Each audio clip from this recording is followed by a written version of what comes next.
Bueno, agradecemos a todos y a todas y a todes de una vez más en que se sumen a nuestra charla. Bueno, 41 años de este 2 de abril, en que se cumplió de Malvinas. Queríamos tener esta charla, ¿no? Yo le digo a mi profe, a Pablo, que lo tuve de profesor en la Diplomatura de Derechos Humanos y Crímenes de Lesa Humanidad de la Universidad de la Atlántida Argentina, que bueno, que hablamos, ¿no? Sobre toda esta dictadura que desgraciadamente sufrimos desde 1976 a 1983, que bueno, que sabemos que fue cívica, eclesiástica, ¿no? Y militar, con el objetivo de implementar un modelo económico de exclusión, bueno, y que se extendió, ¿no? A través de todo el Cono Sur. Y bueno, y que Malvinas fue parte de esta dictadura que vivimos nosotros, ¿no? Y que nuestros soldados, desgraciadamente, sufrieron aberraciones y la violación de derechos humanos. Y bueno, queremos compartir con ustedes. Pablo dio una clase magistral, así que dije si podía, si podía compartirlas con todos nosotros, así que, y nosotras, así que bueno, les comento que Pablo es abogado, que nació en Goya, Corrientes, este, es vocal de Justicia Legítima, asesoró a la Dirección de Verdad y Justicia a la Defensoría del Pueblo del Paraguay en los juicios de lesa humanidad, colaboró con la Comisión de Verdad de Brasil y Paraguay, participó en investigaciones sobre la Operación Cóndor y la muerte de João Goulart, Sí, pienso de que está bien. Django, el Ah, expresidente de Brasil, mm, al que la dictadura le da el golpe en el año 64, que fue muerto en circunstancias muy dudosas en Mercedes, Corrientes. mm. En la búsqueda de desaparecidos correntinos y paraguayos, junto con los organismos de derechos humanos y el equipo argentino de antropología forense, investigó y denunció las torturas de soldados argentinos realizadas por sus propios cuadros superiores y lo documentó en el libro Corrientes en Malvinas, Memoria, Verdad, Justicia y Soberanía. Bueno, es docente universitario, sobre todo en temas de derechos humanos. Colaboró con la Fundación Baltasar Garzón en Buenos Aires como secretario académico. Director de Derechos Humanos del Consejo de la Magistratura de la Nación del 11 de noviembre del 2009 y 11 de noviembre del 2013. Bueno, es abogado, como decía, de la UBA y también especialista en Derecho Procesal en la Universidad Nacional del Noreste. Y bueno, fue subsecretario de Derechos Humanos, como contaba hace un ratito, en la provincia de Corrientes. Bueno, fue más o menos un resumen de todo su CV. Y también, bueno, tiramos un par de chivos, que tiene 2 programas de radio, uno en Radio Caput, que está los martes de 15 a 16, 4 programas de radio, tengo 2 nada más. Está en Radio Caput los martes de 15 a 16, es El Chamigo Te Cuenta, y en Radio Nacional los miércoles de 10 a 12, que es en Pensamiento Nacional. Y bueno, junto con nuestro compañero que también lo tuvimos hablando sobre Evita, con Gustavo Campana, presentaron el libro, ¿no? De Malvinas de 1982 de Gustavo. Así que bueno, como siempre decimos, las preguntas las hacemos por el chat y de ahí después las compañeras las van a ir levantando y te las van a ir haciendo, Pablo. Así que bueno, la verdad que para mí todo un honor que estés acá presente y que bueno, puedas comentarnos todo lo que sabes, lo poco, ¿no? En poco tiempo, pobre. Así que muchísimas gracias, ¿eh? Bueno, muchas gracias, Paola.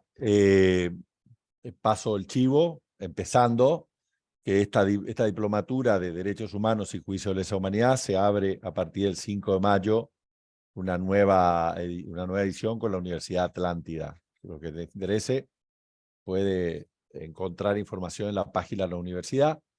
En esta diplomatura, uno de los módulos es Malvinas y Derechos Humanos. Malvinas era un tema que se miraba por un lado y derechos humanos parecía no juntarse nunca, hasta que pasó esta investigación que creo que de alguna manera metió de lleno el tema Malvinas dentro de la mirada de derechos humanos. En 2005, septiembre del 2005, yo era secretario de Derechos Humanos de Corrientes. Corrientes es una provincia con un colectivo enorme de combatientes de Malvinas, 1.876 soldados correntinos se fueron a Malvinas, 3.000 bonaerenses, 1.880 chaqueños. Sí, pero en términos proporcionales a la población, Corrientes es una provincia que dio una enorme cantidad de sus hijos a la causa Malvinas y eso hace que los colectivos de Malvinas en Corrientes sean muy fuertes, con tanta presencia y con tanta trascendencia. Me habían pedido que auspiciara la presentación de una película nacional, el estreno nacional, Iluminados por el Fuego, de un libro de un combatiente de Malvinas, Edgardo Esteban, hecho por un genial Tristán Bauer, en una película maravillosa. Y bueno, alquilé un cine en la ciudad de Corrientes y se llenó el cine de combatientes de Malvinas con un fenómeno de mucha compenetración con la película, ¿no? Parecía por momentos, parecía que uno estaba dentro de la película y los protagonistas de la película estaban sentados al lado de uno, ¿no? Era un fenómeno muy raro, porque los protagonistas de la película estaban al lado mío, más viejos, más gordos, más pelados, con su familia, con sus nietos, con sus hijos, pero estaban ahí. Era una comunión muy rara. Y había una escena que a mí me impresionó mucho, que es la escena de un soldado estaqueado. Estaquear es clavar a las estacas de la carpa con los tientos de la carpa por las extremidades, sujetarlo en posición de Cristo, digamos, sobre la tierra, por haber matado una oveja para comer. Me llamó la atención porque el cine no tiene acostumbrado a los horrores bélicos de un ejército frente al vencido o al enemigo, o un ejército frente a la población civil vencida. Pero difícilmente uno ve grados de vejámenes, torturas y maltrato para con la propia tropa. Lo más parecido a eso son algunos episodios de racismo en las películas yanquis sobre Vietnam, con el maltrato a los soldados afroamericanos, pero nunca al nivel de soldados torturados. Entonces, cuando terminó la película, saben que los argentinos hacemos todas las cuestiones con un asado final, preguntándole, che, ¿qué les pareció la película? Muchos me dijeron, la película es buena, pero se queda corta.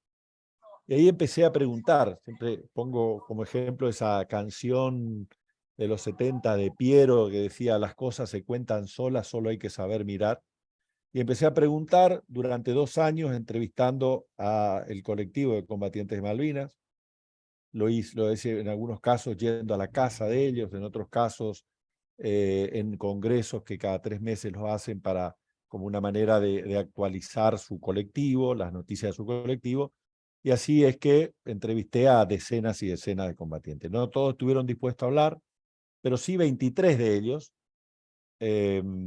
15 habían sido testigos de las torturas que recibieron camaradas suyos. 5 habían sufrido las torturas. Varios me contaron la muerte de 2 soldados correntinos por hambre. Otros me contaron el asesinato de un soldado correntino por parte de una pelea con su cabo por una cuestión de guapos en el previo a Malvinas, en una pelea en el baño del regimiento, donde el cabo llevó la de perder en esa pelea y le dijo, yo voy a resolver esto en Malvinas, y lo resolvió disparándolo y aduciendo un error de bélico, pero en un contexto imposible de ser asimilado a tal cosa. A mí me parecía que eso esa mirada debía hacerse bajo la luz de la política pública de derechos humanos de ese momento, memoria, verdad y justicia, porque los combatientes de Malvinas no podían ser dejados de lado de esta consideración. Lo que yo tengo para mí es que siempre creo, me inspira en esto una expresión de un gran patriota latinoamericano, Augusto César Sandino, que decía que muere, es asesinado por el imperialismo defendiendo Nicaragua, que él dice, un soldado que le da toda su patria sin pedirle nada más que un palmo de tierra para ser sepultado en ella, merece ser escuchado, comprendido y respetado. Y yo tengo para mí que la democracia argentina no siempre escuchó, no siempre respetó y no siempre comprendió a los combatientes de Malvinas. De hecho, cuando uno mira la información desclasificada de la Comisión de la Memoria de la provincia de Buenos Aires, uno se da cuenta que los combatientes de Malvinas de La Plata, que allá por septiembre del 82 ya empezaban a agruparse por trabajo, por becas de estudio, por acceso a la universidad. Recordemos que la dictadura tenía universidades que uno debía rendir y además de rendir tenía que tener determinado porcentaje en las notas para entrar, cupos. Entonces, para pedir acceso a la universidad, trabajos, becas, prótesis para los compañeros, los camaradas lesionados que venían de la guerra. Y esto que eran hasta el 14 de junio los héroes de la patria, en estos primeros agrupaciones de septiembre, ya estaban siendo analizados por la División de Inteligencia, la Policía Bonaerense, como elementos subversivos. ¿No? Hasta junio héroes, septiembre ya elementos subversivos. Pero además, después vino el proceso de amnesia obligatoria, donde Malvinas, que resumía las contradicciones de los argentinos, estaban los que pensaron que la guerra era una especie de gran River Boca, que se medía en barcos, en aviones, en cañones hundidos. Estaban los que habían vivado la dictadura y de golpe el 2 de abril se levantaron antiimperialistas, de los que pensaron, olvidándose el tremendo drama humano que hay en la guerra, ¿no? Yo copio el nombre del libro de Alberdi, que lo hizo sobre la guerra del Paraguay, el crimen de la guerra, y creo que es el mayor crimen que un ser humano ha logrado imaginar para con otros seres humanos. Olvidando todo esto. Y eso hizo que durante mucho tiempo la desmalvinización fuera, bueno, no tocar el tema Malvinas, no tocar. Y cuando uno escuchaba algunas de estas cuestiones de Malvinas, lo que sucedía era una especie de gran Susanita. Recordemos todo este personaje de Mafalda, a Susanita, que cuando Mafalda le contaba uno de los dramas del mundo, Susanita decía, qué bárbaro, ¿no? Y Quino dejaba un cuadrito en silencio y después le decía, bueno, ya dijimos que bárbaro, vamos a jugar, ¿no? Ya está cumplida nuestra tarea de tener empatía con el dolor ajeno. Bueno, y esto hizo que en el periodo de la desmalvinización, además los combatientes de Malvinas que empezaban a ganarse el pan, algunos empezaban a formar familia, otros empezaban la universidad, tuvieran que ocultar su condición de combatientes de Malvinas porque eran los locos de la guerra, ¿no? Y quién quiere tomar en la oficina, en el taller, en el trabajo, en el consultorio, en la fábrica, a un loco. Entonces eso siguió generando el silencio, el cono de olvido sobre los combatientes de Malvinas. La primera vez que el presidente de la República, un presidente, habla de los combatientes de Malvinas es el doctor Alfonsín en Semana Santa del 87 desde el balcón, asimilando a los combatientes de Malvinas con los golpistas que decían son héroes de Malvinas, ¿no? Es la primera vez que Alfonsín, en 4 años que llevaba hasta ese momento, menciona a los combatientes de Malvinas. Es decir, el olvido era en todas las esferas, en todas las cuestiones. Por ese periodo enorme, tan negro, es que recordamos que hay más muertos por suicidio que por acciones bélicas en Malvinas, ¿no? Hay más muertos por suicidio que por acciones bélicas. Cuando el Estado empezó a ocuparse, lo hizo también en un contexto de desmalvinización, ¿no? Porque desde el momento de los 90, Menem suscribe los acuerdos de Madrid, que favor el famoso tema de los paraguas de la soberanía, permite un restablecimiento de hecho de las relaciones con Gran Bretaña, y en esta tarea aparece la primera atención médica casi como una compensación de los combatientes de Malvinas por la obra social PAMI, con la característica que el vademecum prestacional del PAMI atendía problemas de salud mental vinculados con los adultos mayores, no con el estrés postraumático. Entonces, cuando alguien iba a un psiquiatra para buscar atención para el estrés postraumático, la atención médica estaba vinculada con demencia senil, con Alzheimer o con cuestiones que no tenían nada que ver con jóvenes de 27 años, de 28 años, de 26, 29 años, que estaban algunos formando su familia, que necesitaban otro tipo de contención y otro tipo de salud. Entonces a mí me parecía que los combatientes, vuelvo a ese momento, no podían quedar afuera de ser en ese momento y de hecho de ser atendidos bajo los ejes de la política pública. Pero además hay que decirlo, que este discurso de un funcionario, yo no era ni periodista ni curioso, era funcionario público, y los funcionarios tenemos la obligación de denunciar cuando vemos la comisión de delito, no se produce en un contexto por azar, se produce en el marco de la política pública, donde se empieza a producirse eso que Primo Levi dice que el primer deber de la víctima es dar testimonio, pero le agregamos que el primer deber de la sociedad es prestar escucha, ¿no? Y había, así como se generó la escucha social respecto a las víctimas de la dictadura, empezó a generarse una escucha social respecto de lo que le había pasado a los combatientes de Malvinas. Memoria, verdad, justicia, y yo le agregué un cuarto eje, porque a mí me quedaba muy fácil ir al Juzgado Federal de Corrientes, estaba a 200 metros de mi oficina, o podía ir a Comodoro Pi en Buenos Aires. Todos los provincianos sabemos que Dios está en todos lados, pero atiende en Buenos Aires, ¿no? Comodoro Pi garantiza el enorme impacto comunicacional de tener ahí en los pasillos los noteros de los canales, de los diarios, de las agencias noticieros, donde uno logra grandes repercusiones por temas, ¿no? Y yo me fui a Río Grande, en la provincia de Tierra del Fuego, porque Malvinas es parte de la provincia de Tierra del Fuego y la ley de creación del Juzgado Federal de Río Grande dice que es competente para intervenir en los hechos criminales que sucedieron en la parte norte de la provincia. Malvinas es la parte norte de la provincia de Tierra del Fuego y era un acto para mí de reivindicación de la soberanía argentina que un juez argentino, una jueza en este caso, aplique la ley argentina por hechos que sucedieron en territorio argentino contra argentinos, lamentablemente por perpetradores también argentinos. Entonces era un acto de reivindicación de la soberanía de las Islas Malvinas. Esto fue entendido así y ahí empieza en abril del año 2007, luego de 2 años de investigaciones en terreno de estos hechos, denuncié esta situación. Hoy, uno de estos días, hoy creo que fue el 8 exactamente, no me estoy acordando bien ahora, pero el 8 de abril de hace 3, 4 días se cumplieron 16 años de esta presentación. Hace 16 años que venimos batallando por verdad y justicia para los combatientes de Malvinas. La jueza consideró que eran de lesa humanidad los hechos.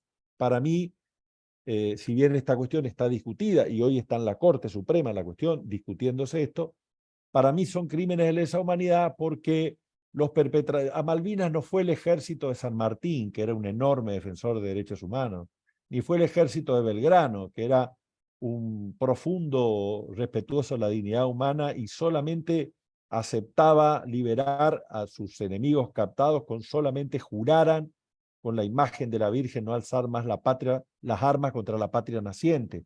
O Güemes, ¿no? Que conocía como cielo las estrellas y que le dolía el culo de andar a caballo igual que todos sus gauchos y que comía lo mismo que comían sus soldados y andaba con una lanza y un sable como estaban sus soldados. No, no.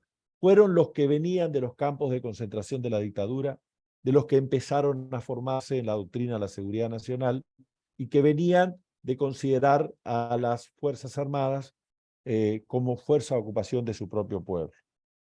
¿Qué es lo que pasó? La doctrina de la defensa nacional nos dio grandes militares a la patria. El petróleo se lo debe al general Mosconi, que era el director de aeronáutica del ejército y un día quiso sacar a volar los aviones y la Texaco, una empresa norteamericana, le dice, no, mire, no le puedo dar petróleo porque tiene una factura atrasada al ejército. Entonces Mosconi dice, ¿cómo podemos defender la soberanía con aviones si dependemos de una empresa que nos habilite el surtidor y nos dé nafta? Entonces ahí empieza la concepción de la YPF como baluarte de la soberanía nacional. Y es importante destacar, en tiempo de tanto discurso neoliberal, en tiempo de tanta teoría cipaya que anda dando vuelta, que hay dos dirigentes que vienen a copiar el modelo YPFiano, ¿no? Lázaro Cárdenas y genera Pemex, en algún momento la empresa petrolera más grande del mundo, y Getúlio Vargas, que crea Petrobras, que es también una empresa enorme, ¿no?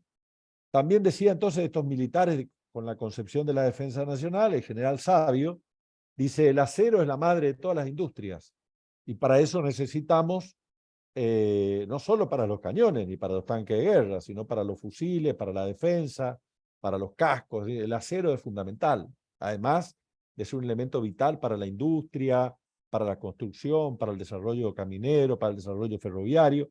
Y ahí está el plan siderúrgico argentino.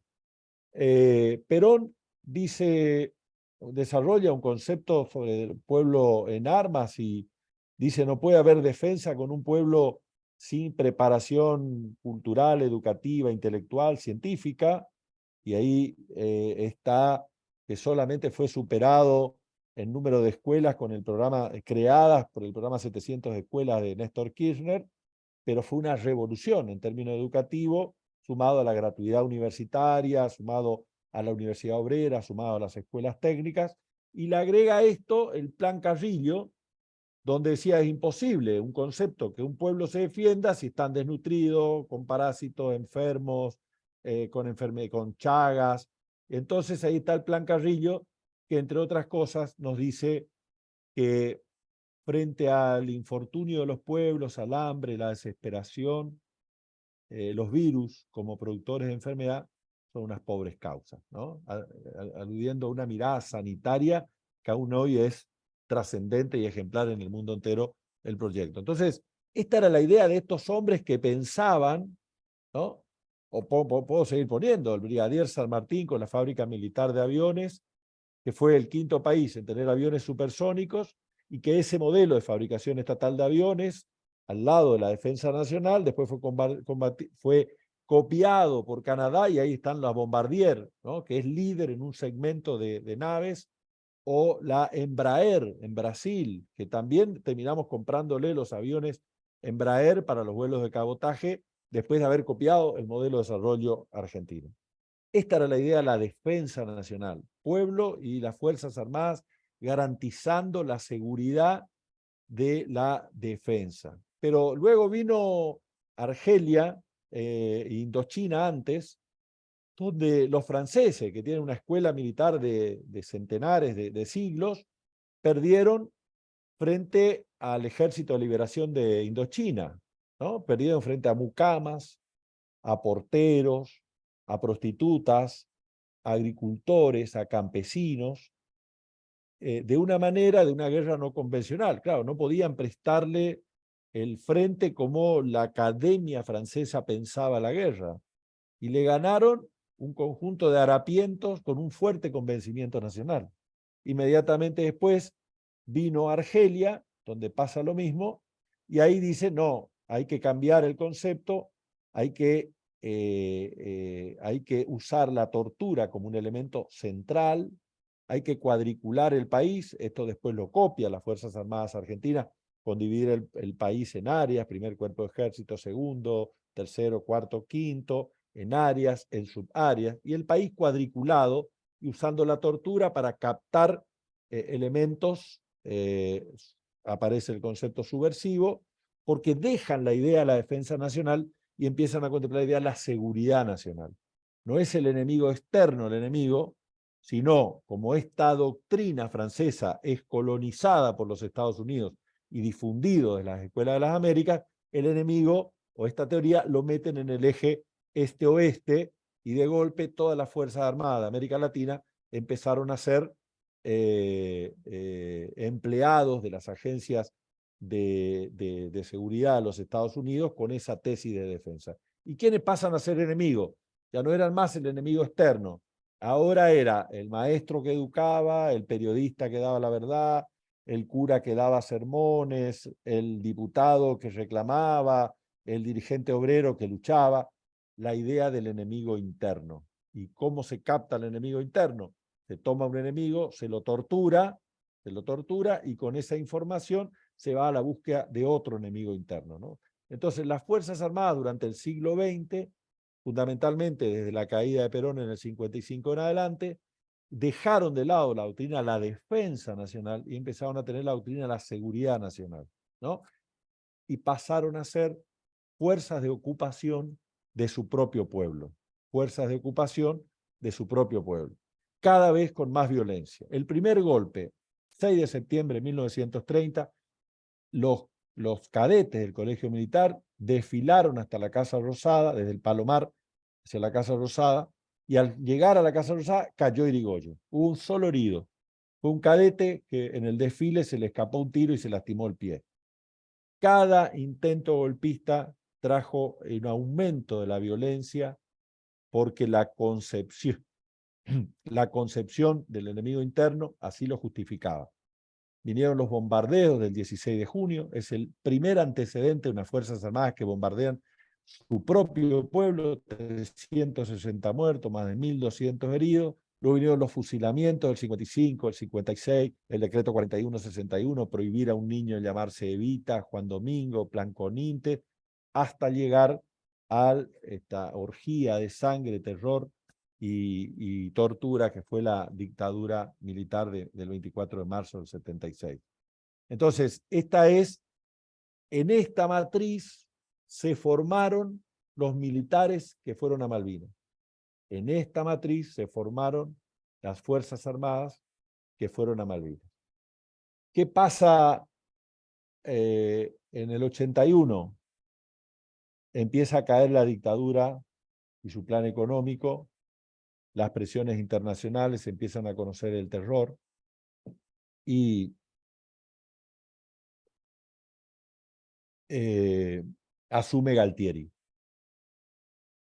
Galtieri en noviembre dice una frase que explica el contexto, la mitad de una frase, que dice: el proceso no tiene plazos sino objetivos. Y en febrero complementan un asado monumental que se hizo en el centenario de Victorica, en La Pampa, lleno de la derecha argentina, de acá, de mi provincia, fueron dirigentes del Pacto Autonomista Liberal, del Partido Demócrata Progresista, pero toda la dirigencia civil que había sido funcional a la dictadura, y que se preparaban para ocupar lugares donde ya se necesitaban tantos militares, sino políticos de la derecha argentina, dice: las urnas están bien guardadas.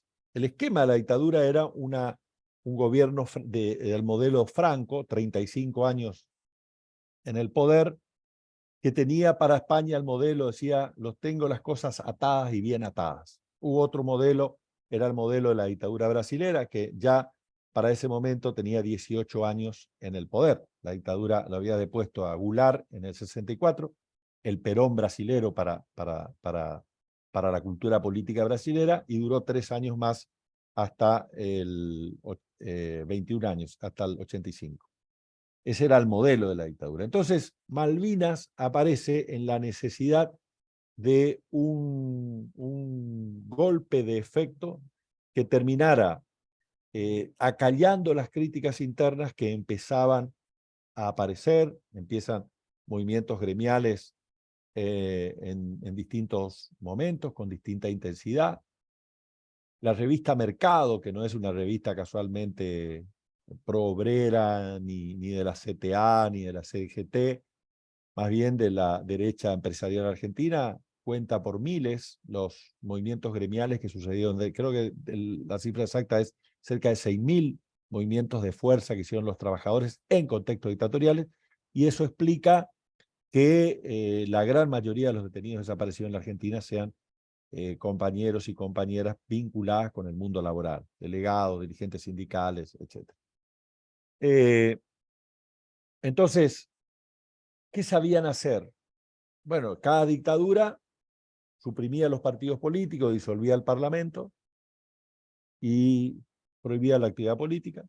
Y funcionalmente aparecía el partido de la Armada, el partido del Ejército, el partido de la Fuerza Aérea, que se peleaban por el 33% de los ministerios, 33% de las empresas públicas, 33% de las embajadas, 33% de las gobernaciones, y esto desprofesionalizó a las Fuerzas Armadas y politizó a las Fuerzas Armadas.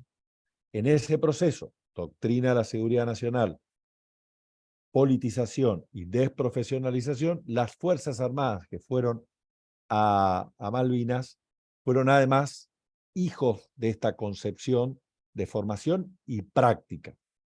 ¿Qué quiero ejemplificar con la desprofesionalización? Por ejemplo, la decisión de tomar Malvinas. Ni en Malvinas hubo un consejo de guerra conjunto. La Marina planificó su guerra, la Fuerza Aérea planificó su guerra y el Ejército planificó su guerra.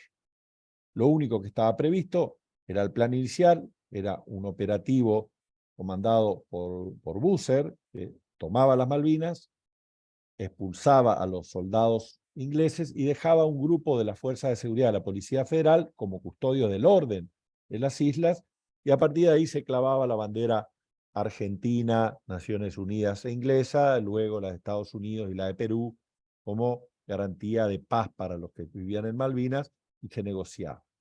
Este era el esquema que partía a la base de la dictadura. O sea, nunca hubo un Estado Mayor que planificara. Cuando a Busser le dan la orden de preparar la toma de Malvinas, Busser dice la toma y el resguardo.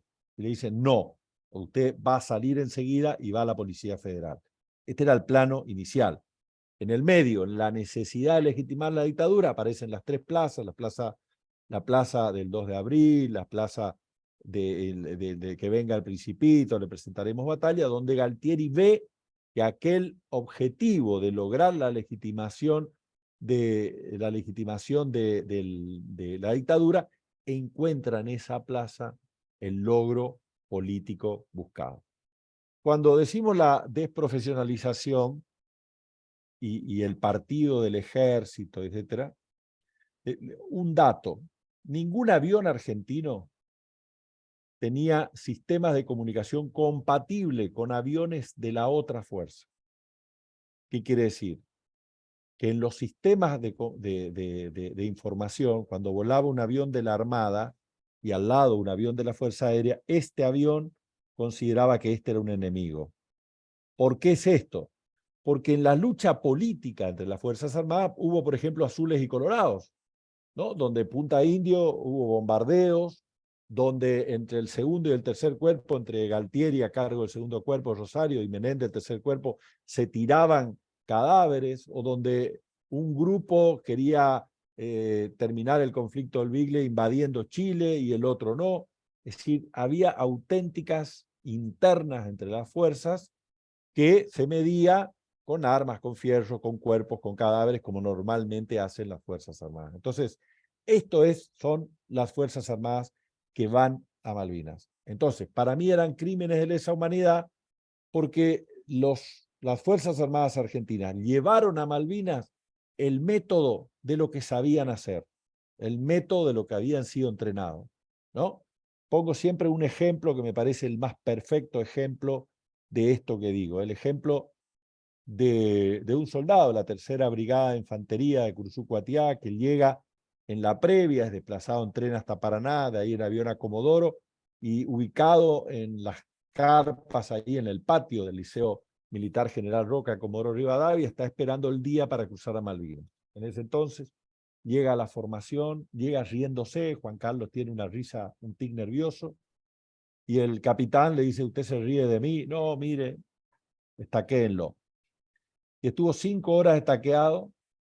Este caso se tramitó en el Juzgado Federal de Comodoro Rivadavia, donde la jueza, la doctora Eva Parcio Seleme, se tomó el trabajo además de hasta preguntar qué temperatura había ese día en esa hora que fue torturado. El torturador, quien dio la orden y quien la ejecutó, el sargento Álvarez, cruzan a Malvinas.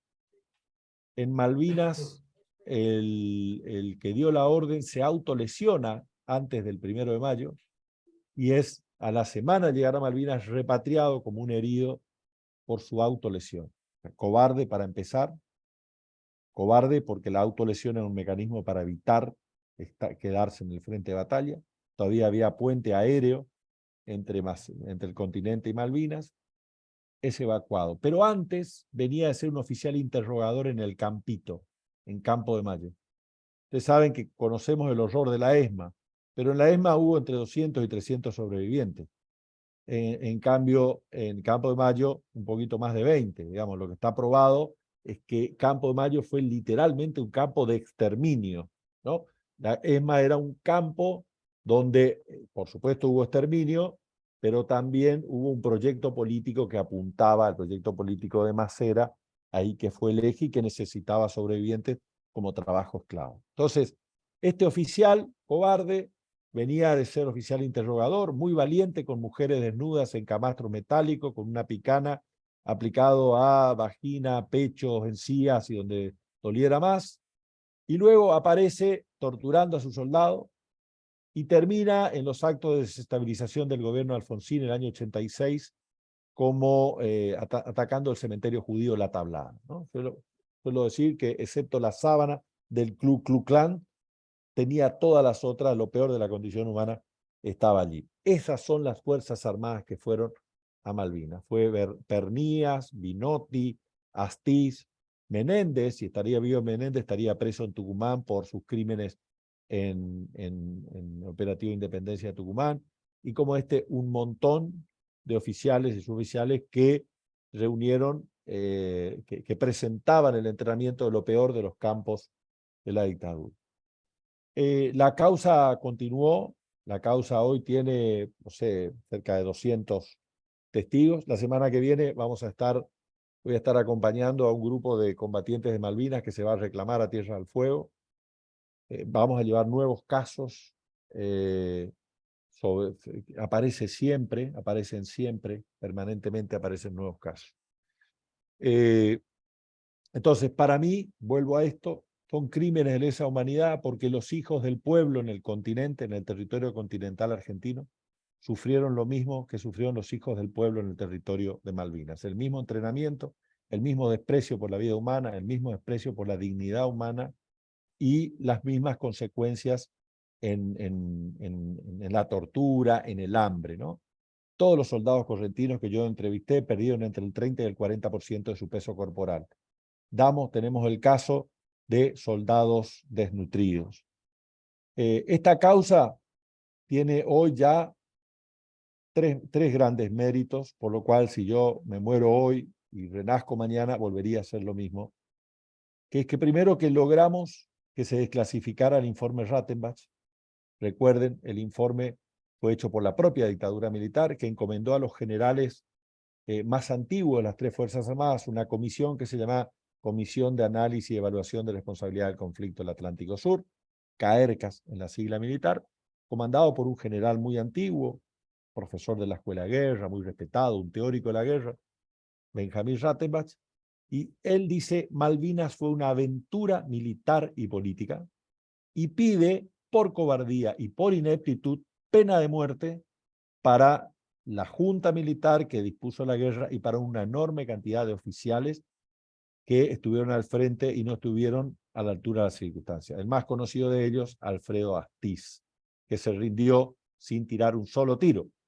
Las leyes de la guerra dicen que uno se puede rendir cuando agotó un porcentaje de su armamento, cuando se queda sin un porcentaje de sus municiones o cuando se queda sin un porcentaje de hombres. Astiz se rindió teniendo todas las balas, todos los rifles, todos los fusiles y todos los hombres. Entonces, este informe Rattenbach generó un escándalo enorme en su publicación, semanas antes de las elecciones del 30 de octubre del 83, y la propia dictadura, en un contexto de impunidad, preparando su impunidad, dicta un conjunto de medidas. La ley de autoamnistía, el decreto informe Rattenbach considerado como secreto militar y político, ordenan la destrucción de todo el material vinculado con la lucha antisubversiva, en terminología militar estoy repitiendo, y todo aquello que vincule a las Fuerzas Armadas con los desaparecidos, y complementario con esto, se ordena el archivo de todas las denuncias que por aplicación del Código de Justicia Militar se estaban realizando por Malvinas. ¿Qué era esto?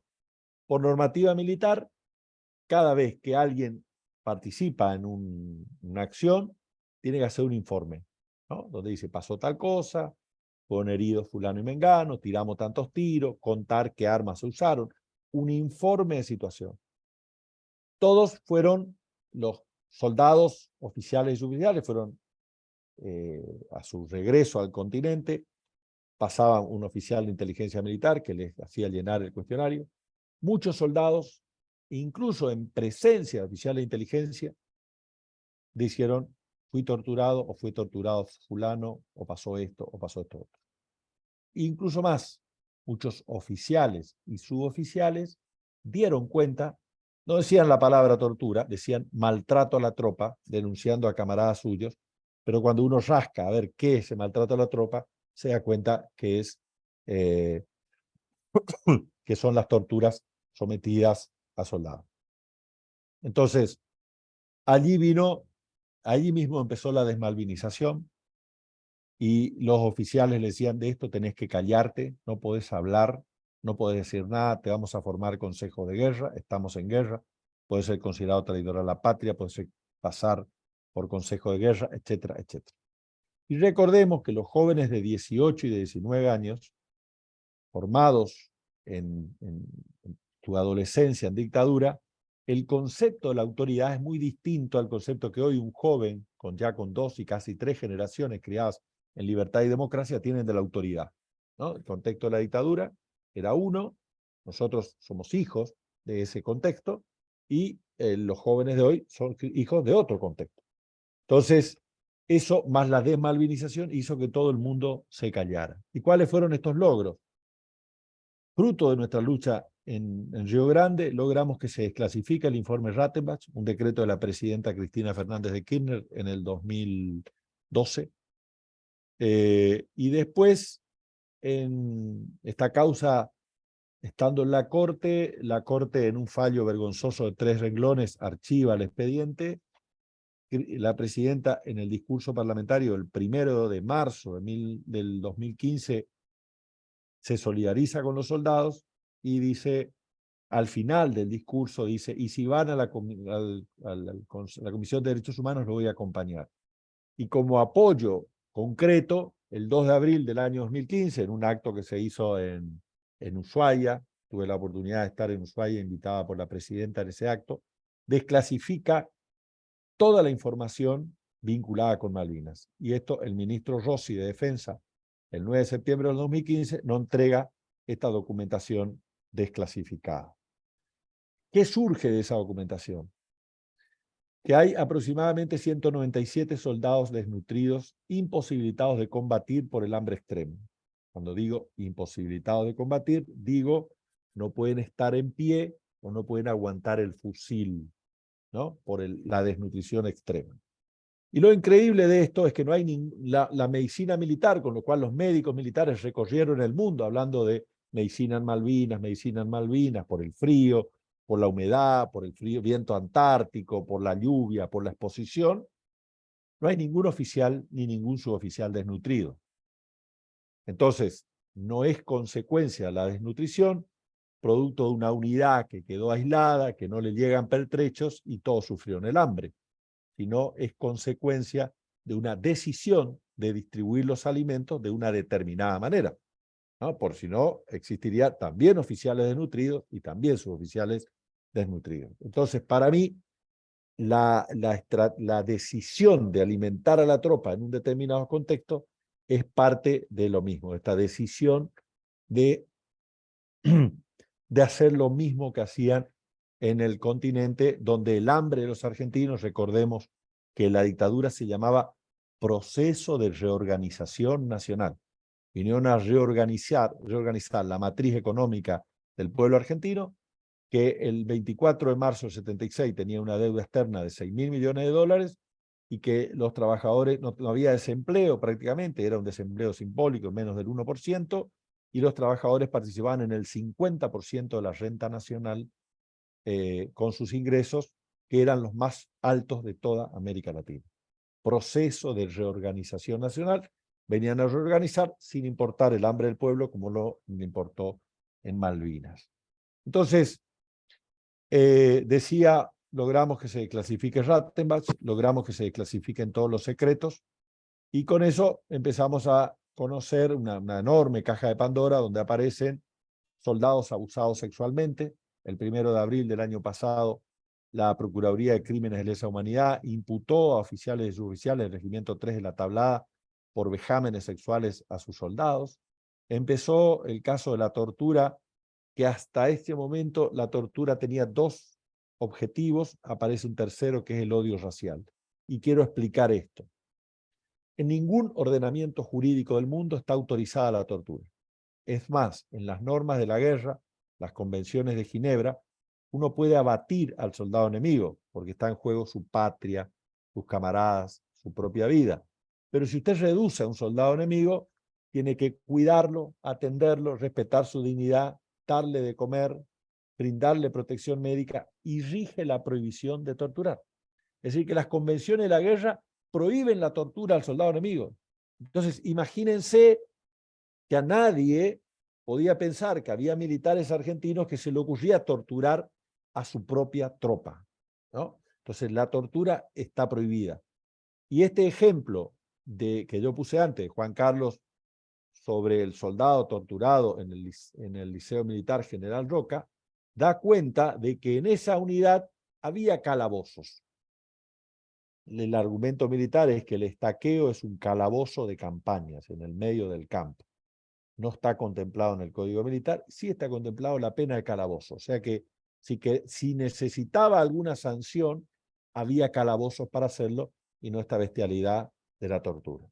Entonces, decía, la tortura es un bien jurídico absoluto. No se puede torturar un poquito, ¿no? Un poquito. No, no se puede. ¿Se tortura o no se tortura?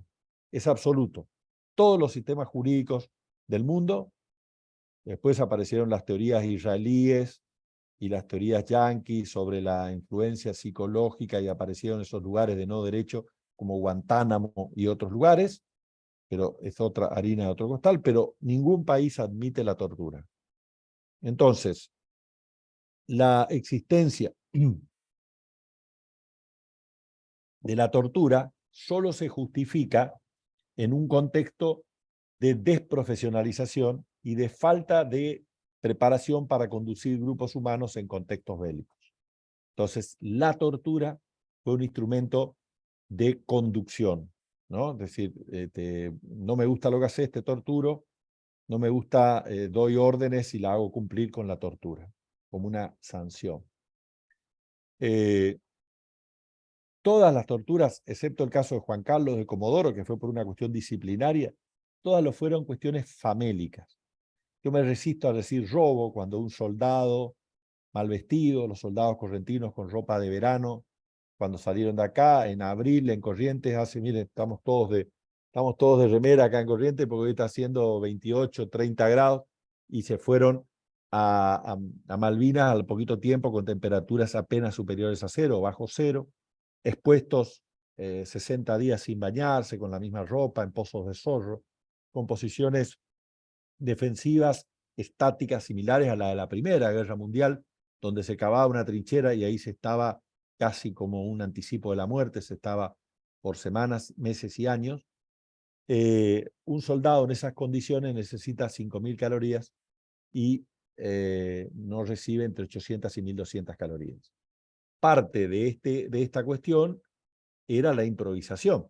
Recuerden que a Malvinas todas las unidades militares del norte argentino llevaron las viejas cocinas a leña en un lugar donde no hay leña, donde no hay árboles y donde ni siquiera llevaron leña. Porque uno puede llevar cocina a gas, pero lleva la garrafita, puede llevar cocina a leña, pero lleva leña. No se llevó eso porque había un absoluto desconocimiento en la improvisación con la que se tomó la cuestión Malvinas. Entonces, la respuesta de conducción fue la tortura. ¿Cuáles fueron las modalidades más usuales? Enterramiento, ¿no? Obligar al soldado a cavar un pozo, enterrarlo hasta la altura del cuello. Estaqueo, en algunas unidades descalzar y con el teléfono de campaña, que antes tenía una manivela que generaba una descarga eléctrica, improvisar una picana eléctrica. El submarino malvinero, que es obligar a un soldado a hacer flexiones y en un momento dado pisarle la cabeza para que se entierre en el barro que genera el hielo, la turba helada, el submarino malvinero, y cuantas otras cuestiones de la aberración humana lo puede explicar. Dicho esto, a partir de ahí era inevitable pensar en Malvinas desde una perspectiva de derechos humanos. Debo decir que lamentablemente hubo por años un divorcio entre organismos de derechos humanos y combatientes de Malvinas.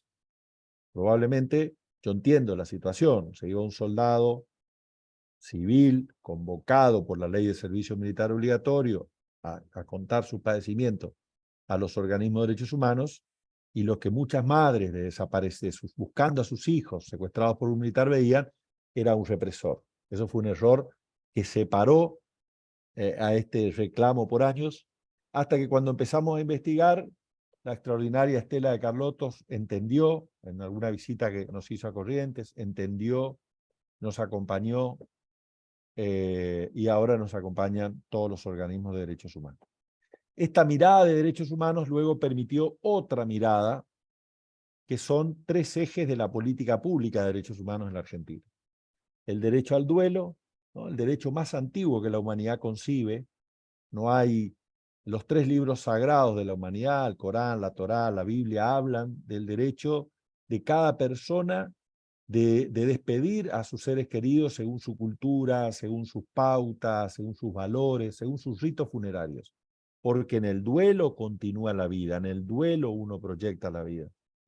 La dictadura prohibió este derecho, el más antiguo derecho. Para quienes no son creyentes, la tragedia griega en Antígona, 5 siglos antes de Cristo, este debate entre Antígona y el rey Creonte, donde Antígona quería enterrar a su hermano asesinado por Creonte y Creonte lo prohibía.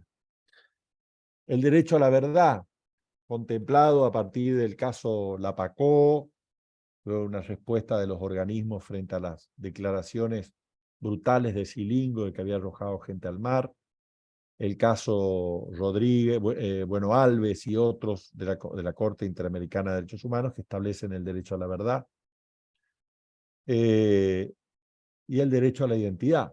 Vaya, si hay un derecho que es argentino, luego la lucha de las abuelas de Plaza de Mayo.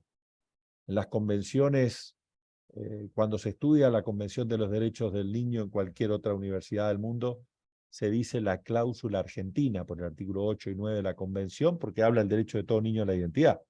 Yo creo que con justicia ese artículo debería ser la cláusula de las abuelas, por lo que ellas lograron influir en los redactores de la Convención de los Derechos del Niño. Entonces, ¿y por qué digo esto?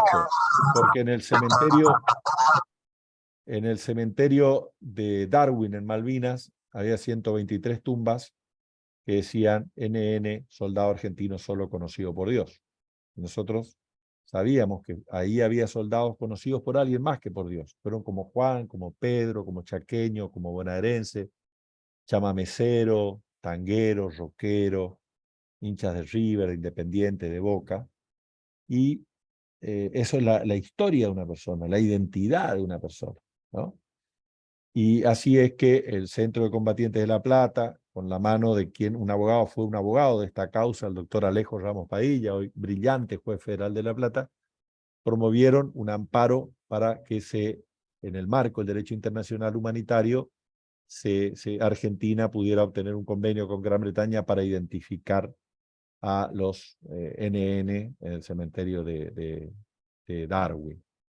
Debo decir que esto es parte de la improvisación también, ¿no? Desde la Primera Guerra Mundial, cada soldado de cualquier ejército del mundo recibe una plaquita, una medalla troquelada, y que si hay una caída, los camaradas parten la plaquita, colocan el collar en la boca y se llevan media plaquita donde están los datos de identificación para poder avisar a sus familiares. El ejército argentino mandó a sus soldados a Malvinas sin siquiera esa plaquita, y lo más terrible aún, a la vuelta al continente, ni siquiera tuvieron la dignidad de salir a avisar casa por casa a cada familia del caído. Esto que vemos en las películas yanqui, que va un sacerdote con un coronel vestido de duelo y le dice: señora, al presidente de la República lamenta la pérdida de su hijo, es película yanqui, no pasó en la Argentina. ¿Cómo se enteraron las familias acá? Por los propios combatientes que le decían: señora, no busque más, yo vi caer a su hijo al lado mío y está muerto. Fueron brutalmente los combatientes de Malvinas los que tuvieron la tarea que ningún ejército del mundo tiene tamaño nivel de cobardía como tuvo el ejército argentino, que no informó a los familiares de la caída de sus soldados. Esto también es una mirada de derechos humanos. Y hoy podemos decir que hay otros tantos temas para mirar Malvinas, y con esto voy a cerrar para ir dejando lugar para las preguntas. Hay un montón de temas que hoy podemos mirar Malvinas como una cuestión de derechos humanos.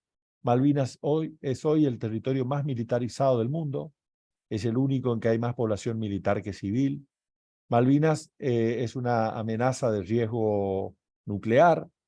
Malvinas, en la guerra de Malvinas, Gran Bretaña llevó 31 artefactos nucleares en 4 buques, en los 2 portaaviones y en 2 buques de transporte militar, con capacidad destructiva de 41 kilotones.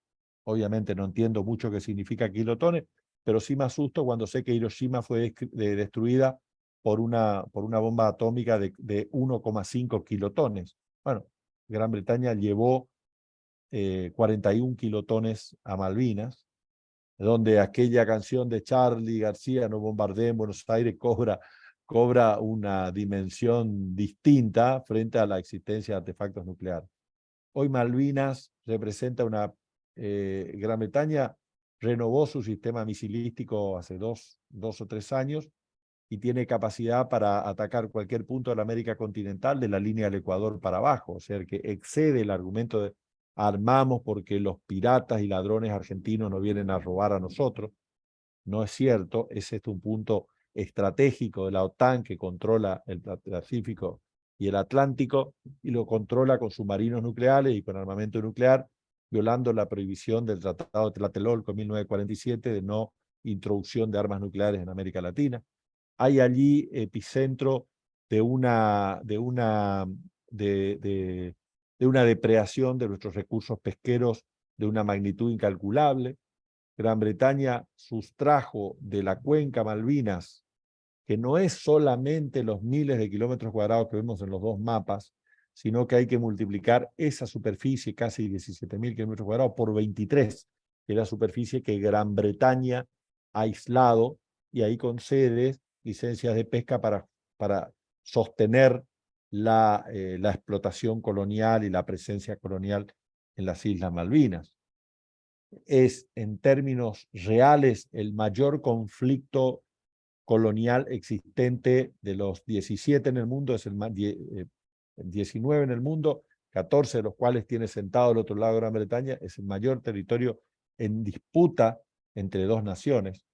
Y por supuesto, además, el riesgo del desastre nuclear, la militarización del Atlántico Sur, y la amenaza para la paz, ¿no? Y es una amenaza para la paz en términos muy fáciles, cuando alguien establece un nudo militar trascendente, inmediatamente los otros jugadores del tablero internacional, toman conocimiento de eso y preparan un armamento equidistante, ¿no? Entonces, está claro que en la medida que se consolide la base de la OTAN allí, otros jugadores, le hace Rusia, le hace China, están obligados a tomar precaución frente a ese armamentismo de la OTAN. Y recordemos que China envía centenares de naves pesqueras todos los años al Atlántico Sur, con lo que siempre es muy fácil un conflicto que dispare alguna sensación, ¿no? Yo siempre recuerdo un proverbio hindú que dice que cuando dos elefantes se enamoran, el que sufre el pasto, pero cuando dos elefantes se pelean, el que sufre el pasto. En esta presencia colonial de la OTAN en Malvinas, nosotros estamos condenados a ser el pasto de esta relación internacional. Es decir, que hay otras miradas posibles sobre Malvinas, también desde la perspectiva de derechos humanos. Y los hombres hemos aprendido mucho de las compañeras en esta lucha extraordinaria que están llevando adelante, donde nos dijeron que una vez que una se coloca los anteojos de género, ve el mundo con ojos de género, ¿no?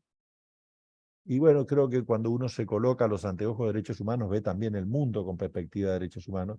Y es imposible no hablar de Malvinas y derechos humanos sin hablar del colonialismo, de la presencia imperial, del armamentismo, de la depredación de nuestro medio ambiente, de la presencia sobre la Antártida, el interés sobre la Antártida y otros tantos miradas que esto nos permite.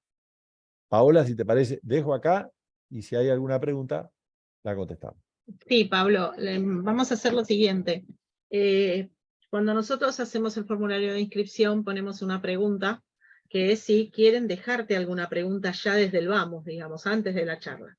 Por lo tanto, te voy a leer esas en primera instancia y después cualquier cosa te leo las preguntas que se hicieron en el chat. ¿Te parece bien? Claro. Bien. Bueno, por ejemplo, María dice, ¿están identificados todos los responsables de los malos tratos a soldados en la guerra de Malvinas? Sí, si mal no recuerdo, al día de hoy hay 117 militares imputados de las 3 Fuerzas Armadas, pero es un número siempre abierto. Ahora estamos yendo, te decía, la semana que viene, vamos a estar el martes, miércoles y jueves, vamos a estar en Ushuaia y Río Grande, llevando nuevos casos. ¿Cuántos nuevos perpetradores van a aparecer? No lo sé, no lo sé. Sí, para nosotros también es parte, que esto me faltaba decir, es parte de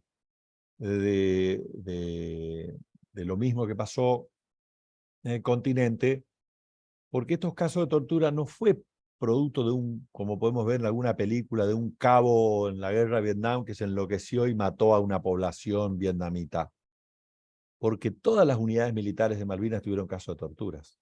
Todas las unidades, todos los grados en Malvinas. Es decir, no todos los sargentos fueron torturadores, no, pero si vos querés el nombre de un sargento, te doy, si querés el nombre de un teniente, te doy, si querés el nombre de un capitán, te doy, si querés el nombre de un guardia de marina, te lo doy. Todos los grados, todas las unidades, en toda la geografía de la isla. Es más, hay soldados torturados en la propia casa de gobierno ordenados por Menéndez. Hay un cabo que dispuso matar una oveja para que sus soldados que no comían hace 2 días coman. En un momento que llega el general Parada en helicóptero, se da cuenta que estaban haciendo un asado de oveja y ordena torturar al cabo que dio la orden. Es decir, Menéndez dio la orden de tortura y el segundo a cargo, el general Parada, también dio la orden. Entonces, todas las unidades, en toda la geografía de la isla, en todos los grados, que alguien me venga a explicar que eso no es sistemático, que eso no es una orden dada para conducir al grupo humano y como una respuesta de conducción en contextos bélicos. Así que la cantidad de nombres, no los puedo decir, es creciente y dependerá de que el Poder Judicial argentino nos permita seguir investigando y que sigan apareciendo los nombres de los archivos y que sigan permitiéndose las declaraciones de nuevas víctimas. Pablo, ¿hay penas ya establecidas? Digamos, ¿se culminó alguno de esos procesos? No, no. Yo había dicho, me importa contar esto porque da cuenta también de otro dato. A ver, porque yo trato de evitar la simplificación, que esto lo escucho siempre en charlas que doy o en conversaciones informales, cuando uno cuenta algunos de los errores de la dictadura, que alguien diga qué varo, qué animales, qué chacales, qué bestias. No, no eran chacales, no eran animales, no eran bestias. Es decir, Videla fue compañero de escuela de alguien, Astiz jugaba al básquet conmigo, el hermano de alguien se iba a la iglesia conmigo, el otro vivía en mi barrio, el otro vivía en mi pueblo, estaban entre nosotros. No eran ni chacales, ni animales, ni enfermos, ni marcianos, ¿no? Me acuerdo de la famosa declaración de la mujer de Piñera cuando aparecieron las movilizaciones de octubre en Chile, que decía, son alienígenas, decía. No, no, no, no eran alienígenas, surgían de entre nosotros. Entonces, esto es lo que nos tiene que obligar permanentemente a tener una mirada crítica sobre la formación de nuestras Fuerzas Armadas y la formación de las fuerzas de seguridad, ¿sí? Entonces, ¿a qué viene a cuenta esto? Que cuando yo dije nuestro eje fue la soberanía, uno de los imputados puso como un argumento que se llama excepción de previo y especial pronunciamiento en el marco del derecho procesal para no ser investigado, diciendo que como Malvinas era territorio dominado por Inglaterra, tenía que ser juzgado por los tribunales de Londres, ¿sí? Se supone que un oficial de la Fuerza Armada que puso su vida en Malvinas debería al menos tener la dignidad de no usar ese argumento, ¿no? Pero bien, el Río Grande consideró, y Comodoro, que eran de lesa humanidad, la Cámara de Comodoro de lesa humanidad, casación en 2 intervenciones que eran crímenes comunes y en consecuencia prescriptos, y hoy está en la Corte. Si la Corte considera que son imprescriptibles, podremos seguir investigando. Si la Corte considera que son crímenes comunes, nuestro reclamo de justicia nos queda solamente el camino de la Comisión Interamericana de Derechos Humanos. Quiero avisar que las víctimas ya están en la comisión. Y yo les digo con fuerza a quien pueda escuchar, le digo, eviten el bochorno nacional de que en el país que más avanzó en el juzgamiento de graves crímenes y violaciones de derechos humanos, que los soldados, sus héroes, encuentren justicia en Washington porque no encuentran en su propio país, ¿no? Que eviten ese bochorno y que confirmen el carácter de imprescriptible. Yo quiero aclarar, porque yo fui, 16 más 2, 18 años de mi vida hace que estoy luchando por esto. Quiero aclarar que no tengo ninguna cuestión de paternidad sobre la figura. Yo creo que son crímenes de lesa humanidad y puedo explicarlo. Pero el fiscal de Cámara, el doctor Javier De Luca, dice que son crímenes de guerra, también imprescriptibles. Lo que quiere decir, las consecuencias son directos, porque en crímenes de lesa humanidad incluye de Menéndez para abajo toda la cadena de responsabilidades, mientras que los crímenes de guerra alcanzan solamente al autor de mano propia, ¿sí? Esta es la diferencia. El alcance del crimen de guerra es más restrictivo que el crimen de lesa humanidad. O la Corte ha dicho tantas cosas y ha creado tantas cosas, esto lo padecemos los argentinos, que puede decir cualquier otra cosa. Hasta incluso puede crear algo positivamente, como por ejemplo el amparo, que hasta el más gil de la cuadra sabe que ante cualquier cuestión puede plantear un amparo, es una creación pretoriana. En la década del 50 y del 60, los casos Siri y Cot de la Corte Suprema de Justicia de la Nación, creó el derecho al amparo. Es decir, que es una creación judicial. Puede la Corte mañana salir a decir cualquier cosa que yo no voy a objetar siempre y cuando el camino conduzca a la verdad y a la justicia, ¿no? La Corte Interamericana fue muy claro en el caso Bulacio, donde diciendo que como hay una intervención estatal, debe investigarse en todo tiempo. Y hay un montón de otros antecedentes de la Corte Interamericana a la que Argentina se ha suscrito, por el cual considero que no queda otro camino que investigar, no queda otro camino. Lo único que está haciendo la Corte Suprema y que permanentemente expropia el conflicto y se olvida de las víctimas es retardar una vez más la justicia, que no tengo ninguna duda que tiene que llegar también a los combatientes de Malvinas. Sí, perfecto. Patricio había dejado una pregunta en el mail y la vuelve a hacer ahora en el chat. Bueno, te leo. Era, ¿cómo va el tratamiento de la causa? Tiene entendido que recurrió a Naciones Unidas. ¿Qué dicen Naciones Unidas sobre esto? ¿En qué está la actualidad la causa de delitos justamente en Naciones Unidas? Y si vos crees que la guerra nos alejó de toda posibilidad de recuperación y reclamo de soberanía. Y además hubo una nota ahora en página 12 al respecto, ¿no es cierto?, sobre lo de la intervención de Naciones Unidas. Bueno, un poco un pantallazo con todas estas preguntas. Las víctimas no están en Naciones Unidas, sino están en la Comisión Interamericana de Derechos Humanos, que el caso fue admitido durante los 4 años del macrismo. El macrismo, dicho en términos vulgares, nos boludeó, nos tomó por tontos y no avanzó absolutamente nada en el marco de una solución amistosa, aunque lamentablemente yo voté a este gobierno, adhiero a este gobierno, apoyo a este gobierno, tampoco tuvo una política de resolver el caso con una solución amistosa. Si la guerra tuvo un impacto, nada nos alejó más de recuperar Malvinas que la guerra. Les cuento cómo era la vida de un habitante de Malvinas el 1 de abril de 1982. Había un aeropuerto construido por Vialidad Nacional. La seguridad aérea lo manejaba un brigadier que circulaba por las calles de Puerto Argentino de uniforme. LADE, Líneas Aéreas del Estado, que una empresa de la Fuerza Aérea hacía regularmente el puente Comodoro y Río Gallegos con Malvinas. Si algún isleño que no tenían derechos civiles ni políticos necesitaba atención médica, por un puente aéreo era llevado a un hospital de la costa atlántica argentina. El gran aprovisionamiento era llevado en barcos de una empresa llamada Flota Fluvial, que era una empresa de la Armada. El correo era en Cotel, teléfono era en Tel.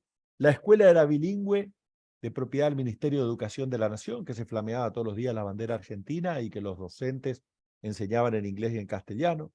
Todos los que fueron niños en esa edad en Malvinas hablan perfectamente el castellano, porque estudiaron en escuelas públicas argentinas, en Malvinas.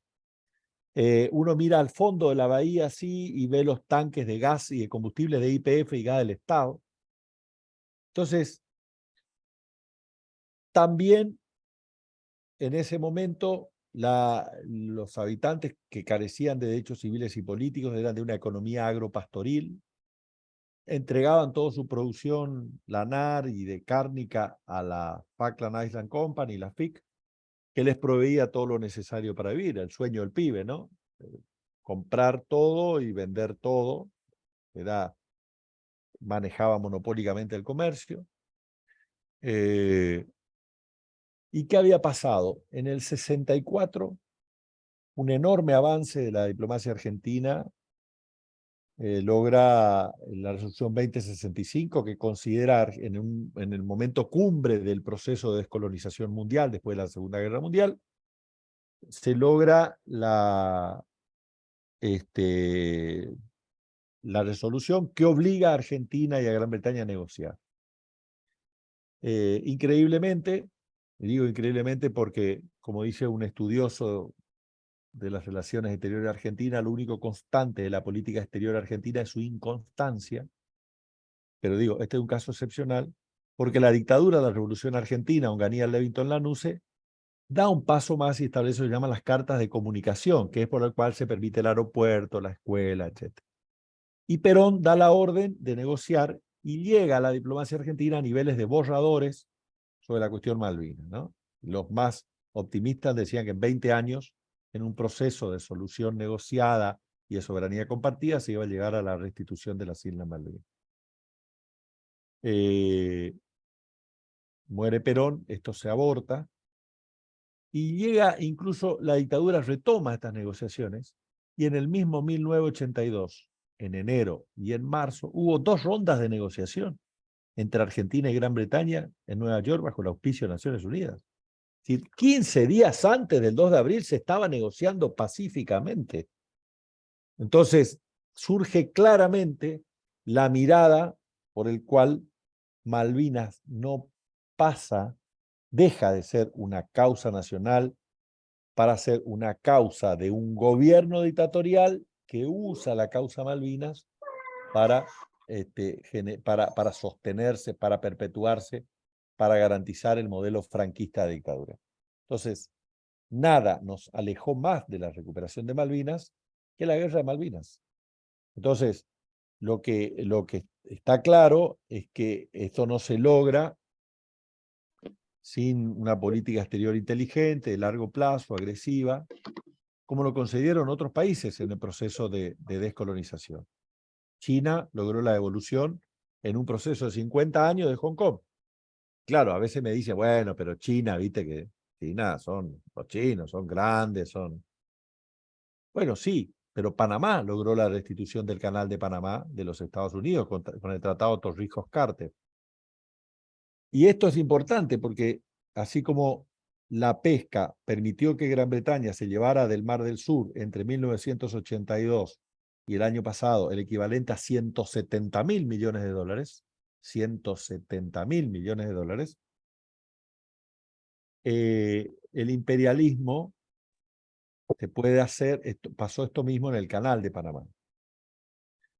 Panamá tiene una historia muy especial, la hago corta, fue construida por ingenieros militares que forzaron la separación de la provincia de Panamá de la Gran Colombia para hacer Panamá, pusieron bajo el auspicio y control de Estados Unidos, que recibe una zona de 5 kilómetros a cada lado, donde está unidades militares, y que construyendo el canal, desde 1917, que pasó el primer barco, el transbordador Pennsylvania, hasta el 99, generaron en concepto de regalías para Panamá 1.876 millones de dólares en casi 83 años. Y bueno, hoy es la principal fuente de ingresos de Panamá, solamente en utilidades es alrededor de 6.000 millones de dólares al año que tiene la empresa de los panameños que administra el Canal de Panamá. Esto explica la magnitud del saqueo del imperialismo en cada lugar que pone sus pies. Entonces, ¿es posible recuperar Malvinas? Sí. ¿Cómo? Con una política exterior coherente, sostenida, antiimperialista, anticolonialista, proamericana, pro-latinoamericana, de largo plazo. Así sí es posible, con objetivos claros.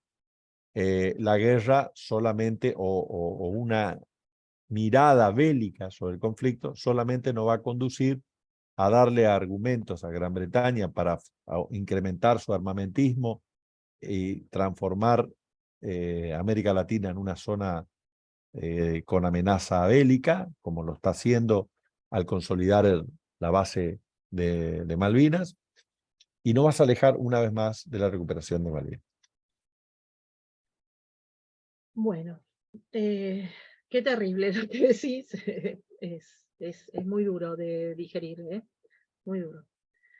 Bueno, Miriam dice, pregunta específicamente sobre la condición de discapacidad de los sobrevivientes, de esos daños sin reparación, en qué estado está, digamos, cómo lo manejan. Mire, no sé si es discapacidad, sé que hay una cuestión de estrés postraumático muy claro, pero también sé que hay tratamientos para el estrés postraumático. No me animo a decir discapacidad, no soy experto en salud mental, no soy Viviana Canosa que puede hacer esas barbaridades de la televisión y decir esas barbaridades. Sé que hay que tratar, sé que hay centros, sé que avanzó mucho la psiquiatría en Argentina. Antes no se conocía el tema del estrés postraumático. Se empezó a estudiar esto cuando empezaron los primeros síntomas de suicidios importantes de combatientes Malvinas y se asoció con la experiencia post-Vietnam, ¿no? Pero no podría decir más que esto.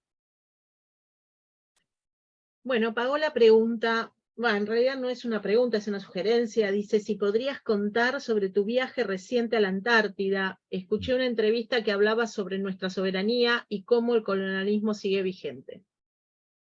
Sí, estuve ahora en 20 y pico de días en la Antártida.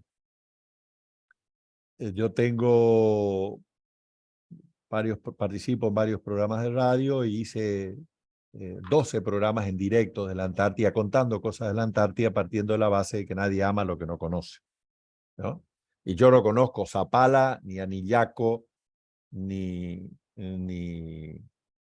Tilcara, pero no tengo ninguna duda que son argentinos y que la entiendo tan propias como entiendo Goya, Mercedes, Santo Tomé, Buenos Aires, el Obelisco, Bariloche, Mar del Plata, qué sé yo. Son partes de lo que tenemos que conocer y de lo que forma parte de nuestra patria. Cuando uno trabaja el tema Malvinas, se topa con la cuestión antártica, es decir, porque Gran Bretaña hace eco, se fortalece en su pretensión antártica desde Malvinas. En el año 52, Argentina es el país con mayor presencia antártica. Desde 1904 estamos en la Antártida, de forma permanente, en un observatorio meteorológico en las Islas Orcadas del Sur, que está dentro del paralelo que considera territorio antártico. Pero hasta Perón hubo solo esa base. Es Perón, la cabeza de Perón y del general Pujato, la que plantea el desarrollo antártico argentino. Argentina tenía una base, en el 55 tenía 10 permanentes y 20 de verano, más un rompehielo, más el primer Instituto Antártico de Investigación Científica sobre Antártica. Eso era la cabeza de Pujato y de Perón. Incluso en el año 52, cuando se estaba haciendo una base por la cual yo estuve ahora, Esperanza, una base formidable, donde viven familias, donde hay una escuela, la escuela Raúl Ricardo Alfonsín, donde hay una emisora, donde hay un museo. Hubo soldados, hubo una década, la década peronista, de mucha tensión y mucha confrontación con Gran Bretaña, que llega incluso a nivel de disparos. Entonces, cuentan que el embajador inglés lo visita a Perón y le dice, bueno, a ver, ¿cómo arreglamos esto de la Antártida? Porque cada cada nota sobre la Antártida en un territorio vacío es una reivindicación de la soberanía. De hecho, Alemania en el 39, preparándose militarmente, 36, 39, hay un proyecto alemán nazi sobre la Antártida, y parte del planteo de la soberanía era un sobrevuelo de aviones tirando jabalinas que caían sobre el hielo con la bandera nazi, así para poder decir después, esto era territorio de la Alemania. ¿Por qué Alemania se va ahí? Por la posibilidad de minerales y por el tema de la pesca, ¿no? De ahí se obtiene aceite de ballenas, que el aceite de ballenas era un consumo industrial importante y que del cual se puede ser un elemento central para la explotación, para la fabricación de nitroglicerina y en consecuencia de explosivos. O sea que tenía un interés para la comida, para la dieta de los alemanes y para el armamentismo alemán. Entonces fíjense que era soberanía tirar un hierro del avión con la banderita alemana. Y en esa pelea el embajador le dice, bueno, ¿qué vamos a resolver esa agresión argentina? Y dice que Perón le contó, bueno, ¿qué hacen ustedes en la Antártida? ¿Por qué están ustedes en la Antártida? Bueno, estamos en la Antártida porque estamos en Malvinas. Y cuenta que Perón le dijo, eso me recuerda a un vecino que una vez me robó el perro y después vino a pedirme el collar, ¿no? Gran Bretaña establece sus pretensiones sobre la Antártida a partir de su presencia en Malvinas. De hecho, en 1934, si mal no recuerdo, hay una declaración por el cual considera que una superficie que se proyecta hacia el oeste desde Malvinas, que incluye toda la Patagonia argentina y chilena, para Gran Bretaña fue las tierras del rey George, ¿no? Cuando esto generó una reacción diplomática de Argentina y Chile, Gran Bretaña recondujo su tierra al rey George y dejó solamente la Antártida. Pero cuando uno mira la superposición de pretensiones antárticas, claramente Gran Bretaña pretende tierras que Argentina las sostiene, ¿no? Y la verdad es que yo me fui dispuesto a aprender, a compartí con 50 científicos. La verdad que una experiencia privilegiada, ¿no? Son unas rondas de mate maravillosas donde uno aprende cosas increíbles, me sirvió muchísimo. Y también viniendo de tanta investigación sobre la formación militar, sobre los militares en dictadura, sobre los militares en Malvinas, tenía mucha curiosidad de ver cómo eran las cosas ahora dentro de las Fuerzas Armadas. Y debo decir que mi experiencia fue muy positiva. Pude conversar de las torturas a los soldados argentinos en Malvinas con total libertad. Nunca nadie me insultó, me recriminó. Lo hacen habitualmente algunos sectores pro-milico de los vinculados con los combatientes de Malvinas o de la derecha más reaccionaria, me putean tupido, así que no me iba a quitar el sueño, digamos, pero estoy entrenado en eso.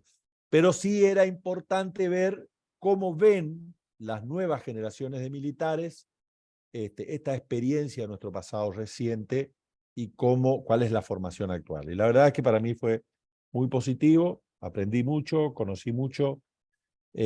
Todos los días trato de meter, yo tengo en todos mis programas hablo de Malvinas, siempre digo que este es un verbo que le robé a Gustavo Campana, ¿no? En su libro 1982, que me confirió el honor de hacerle el prólogo. Gustavo dice que hay un nuevo verbo, malvinizar. Entonces yo trato de conjugarlo siempre, ¿no? Yo malvinizo, tú malvinizas, él malviniza, nosotros malvinizamos. Y bueno, trato siempre de meter temas de Atlántico Sur, Antártida, no desde una perspectiva de guerra. Te darán cuenta que abomino la guerra y creo que nada nos alejó más de Malvinas que la guerra. Sostener la causa Malvinas es sostenerla desde la ecología, desde la paz, desde el antiimperialismo, del anticolonialismo, de la educación para la soberanía nacional, de sostener soberanía comunicacional, como lo hicimos desde Radio Nacional, y por eso uno entiende cómo hoy un energúmeno como Milei hoy dice que va a cerrar todos los medios públicos de comunicación. Bueno, les molesta la soberanía comunicacional, les muestra que se escuchen nuestras tonadas, nuestras voces, nuestra música. Tuve un placer excepcional de que todos mis programas de la Antártida le metí chamamé hasta de desayuno, almuerzo y cena, así que para mí fue una maravilla esto, y tengo solamente, a veces me quedo corto en las palabras de poder explicar lo que aprendí, porque me pasa lo mismo que me pasa con la fotografía. Soy un pésimo fotógrafo, entonces saco una foto y después miro y digo, pero esto no es lo que yo estaba viendo, ¿no? Porque mis fotos son horribles, y bueno, y a veces me doy cuenta que me faltan palabras para poder explicar la maravilla que es aquello, ¿no? Del medio ambiente, de la paz, del trabajo científico, de la articulación civil-militar, del esfuerzo que son. Hay 18 chicos hoy en la Antártida viviendo, pasando todo un año con sus padres para sostener eso, para sostener las pretensiones argentinas. Entonces, uno que lo hace con la camiseta bien puesta, lo valora mucho eso, ¿no? Bueno, mi corazoncito de familia correntina de Curuzucuatiá te agradece ese cantito que me trae muchos recuerdos y me acaricia el corazón. Así que gracias por el cantito. Bueno, muchas gracias. Con respecto a, vos decías de las nuevas generaciones de los militares, ¿no? En un momento mencionaste eso. Miriam deja una pregunta y dice: Pablo, por el tema formación de las Fuerzas Armadas, quiero saber si el Ministerio de Defensa lleva un control de las escuelas preparatorias para ingresos de aspirantes. En Tucumán tenemos 2 academias dirigidas por militares retirados que incluso marchaban con la oposición pidiendo asesinar a Cristina Fernández cuando empezaron con los juicios contra ella. Y luego, más abajo, vuelve a hacer un comentario y dice: si dejamos a cualquiera la preparación de nuestros jóvenes que durante 2 años cursan en esas academias privadas, que son auspiciadas por fundación con sede en Nueva York. Mirá, no estoy al tanto de los planes educativos hoy. Entiendo que sí, en algún momento estaba más al tanto, e incluso nosotros planteamos la necesidad de que en las propias academias de formación se escuchara nuestro testimonio para discutir esto, ¿no? Para que nosotros podamos contarle por qué creemos que son crímenes de lesa humanidad, para contarle por qué, a mi juicio, gran parte de la tragedia argentina del siglo XX se da cuando las generaciones de militares, digo militares, Armada, Fuerza Aérea, etcétera, o no leyeron a San Martín, o leyéndolo no interpretaron o no lo conocieron a San Martín. San Martín fue, siempre pongo esta historia, fue un profundo humanista, un gran gobernador desarrollista que desarrolló la industria del cuero, la metalmecánica, la de la pólvora, para liberar. Nuestras Fuerzas Armadas nacen como fuerzas de liberación. Y llevó desarmado a lomo de mulas, la imprenta, y su primer documento, su primer declaración, en homenaje a la libertad de Chile, lo hace con texto de Thomas Paine, que es el gran pensador del constitucionalismo norteamericano, de las garantías individuales, ¿no? Entonces, cuando llega a Perú, termina la Inquisición, termina la esclavitud. El primer oficial negro de la historia de la humanidad, un oficial de San Martín. 60 años antes que los soldados en la guerra de la secesión norteamericana pudieran tocar un arma o andar a caballo. Entonces, San Martín era un profundo, y ese libro de Thomas Paine se llamaba Los Derechos del Hombre. Y quiero creer que si San Martín cruzara hoy, ese libro se llamaría Los Derechos Humanos, porque era la manera de entender el derecho en aquella época, ¿no? Entonces, o esta proclama de San Martín, ¿no? andaremos en pelota como nuestros hermanos los indios, ¿no? Y yo la verdad es que no lo imagino a Patricia Bullrich hablando de nuestros hermanos los mapuches, no lo imagino a tantos políticos y gobernantes hablando de nuestros hermanos indios. San Martín parlamentó con los huarpes, hermanos. El general Maquena, un general chileno, da fe en su memoria que San Martín los trataba de hermanos a los indios. ¿Y cuántos argentinos hoy, el solo hecho de pensar, de abrazarse de un com, de un mocoy, de un guaraní, de un mapuche, les revuelve el estómago, ¿no? Entonces es parte de lo que no aprendimos de San Martín, que además decía, la patria no hace al soldado para que la deshonre con sus crímenes. Y que además, cuando Rivadavia ya liberó Chile, le dice, bueno, ahora vuelva, que tenemos que resolver la pelea entre unitarios y federales. Él le dice, jamás mi sable se va a desenvainar para marchar de sangre de hermanos. ¿Qué pasó? Que se olvidaron de San Martín. Que la orden de la tropa era que primero comieran los soldados y después la oficialidad. Cuando en Malvinas pasó exactamente lo contrario. Todos nos dicen, primero comían los oficiales que se llevaban la carne, el guiso, después los suboficiales comían el arroz y a nosotros nos quedaba el arrocín y el caldo, ¿no? Entonces, gran parte de la tragedia argentina es de seguir el modelo San Martín, de olvidarse del modelo sanmartiniano. Un excepcional político, un gran humanista, un gran defensor de derechos humanos. Hoy no tengo ninguna duda que desde el campo de los derechos humanos le diríamos el compañero San Martín. No tengo ninguna duda por sus actitudes, ¿no? Creador de bibliotecas. Es decir, cuando uno piensa que la dictadura quemó 1 millón de libros de Udeva y de las otras editoriales en un basural de Avellaneda y se da cuenta que San Martín creaba bibliotecas, se da cuenta la dimensión de la distancia de dos modelos de Fuerzas Armadas. Entonces, la verdad, no estoy tan al tanto de hoy del proceso de formación, pero no tengo ninguna duda que al menos en la gestión hasta durante los 12 años de Néstor y Cristina, se avanzó mucho en eso y entiendo que hoy se está trabajando eso, pero no podría honestamente agregar más que esto. Rosana preguntó en algún momento si había alguna forma de verlo al juicio la semana que viene en Ushuaia.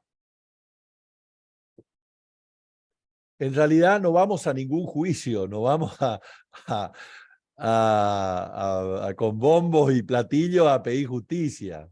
Es decir, vamos a hacer 2 actos públicos en Ushuaia y en Río Grande, vamos a entrevistar con el gobernador, vamos a presentar una película. La Comisión Provincial de la Memoria estuvo hace algunos años en Malvinas, estuvo Adolfo Pérez Esquivel, Norita Cortiña y compañeros y compañeras de la Comisión Provincial de la Memoria. Hizo una película que se llama El Viaje, la vamos a presentar y después vamos a conversar con alumnos, con estudiantes, con periodistas. Vamos a exigir justicia y vamos a tener una entrevista con la jueza pidiéndole que investigue. Es decir, no va a haber ninguna filmación, a lo sumo no va a haber con unos bombos en la puerta del tribunal ahí pidiendo un poco de justicia, ¿no? Si quieren, bienvenido sea, si están en Ushuaia, están en Río Grande, están invitados a acompañarnos. Afortunadamente, por eso de que esta es una causa de los hijos del pueblo, nos acompañan muchos de gremios, muchos sindicatos de la provincia de Tierra del Fuego, entendiendo que esta es una causa nacional y popular. Hay una pregunta, porque ya luego son todos comentarios, pero me parece que esto es... Dice, doctor, ¿tuvo oportunidad de hablar con la policía correntina o con la Escuela de Policía de Corrientes? Pregunto porque resulta contradictoria la tortura sufrida por los soldados de Malvinas y en contraposición ciertas violencias con las que está vinculada la policía y bueno, el resto de las fuerzas. Gracias por la charla. Mirá, yo fui secretario de Derechos Humanos de Corrientes hasta el 2008, ya hace 15 años. En aquel momento tuvimos una intensa lucha contra la violencia institucional. Ahí está el compañero Eddie, con quien hemos dado algunas de estas batallas. Él desde su lugar en Buenos Aires y yo desde el lugar en Corrientes. Sí puedo decir lo que yo hice en aquel momento. Siendo secretario de Derechos Humanos, denuncié al jefe de la Policía de Corrientes, que fue procesado por incumplimiento de los deberes de funcionario público. Creo que denuncié como a 30 guardiacárceles y una número similar de policía, no sé, perdí la cuenta, pero no, incluso con algunos casos que fueron muy conocidos como la muerte del Cabo Torres. El Cabo Torres es un aspirante oficial de la Policía de Corrientes que fue asesinado en la escuela de policía por los ejercicios abusivos que le generaron la muerte por las consecuencias de los abusos que sufrió, ¿no? La verdad es que no creo que me abran ahora las puertas de la policía para opinar acerca de la formación policial, pero siempre estamos marcando algunas de estas cosas.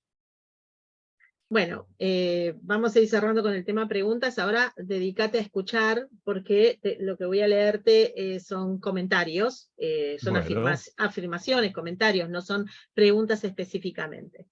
Bueno, Alicia dice, la agrupación de trabajadores sobrevivientes de la tortura del CTA ha elaborado un trabajo con la UBA sobre las secuelas del trato cruel e inhumano basándolo en el protocolo de Estambul.